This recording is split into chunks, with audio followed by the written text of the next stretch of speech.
أتوجه إليك عفوا قبل النهاية. طارق يعطيك العافية. عافيك. مبروك الفوز. الحمد لله.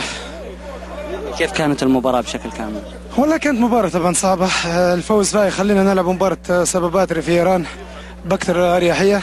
الحمد لله رغم كنا متخلفين بهدف لكن نورينا حقيقة إمكانياتنا، وفزنا بثلاثة كنا نفوز بأكثر، والحمد لله إن شاء الله إن مباراة إيران نربح الفوز أيضا، وإن شاء الله ناخذ صدارة المجموعة. جليت بهدف صعب.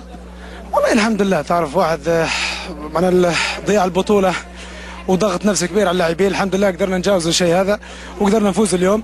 ان شاء الله هذا تحضير مباراة النصر يوم الاحد في كاس الابطال، وان شاء الله نكملوا النتائج الايجابيه هذه ان شاء الله.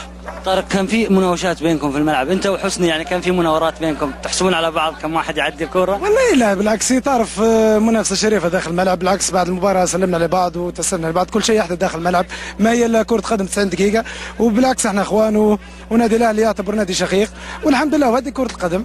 عاد توازن الهلال؟ الحمد لله، ان شاء الله مباراه تشوف الهلال احسن ان شاء الله. مبروك طارق. بارك الله فيك. مبروك لطارق التايب. وسريعا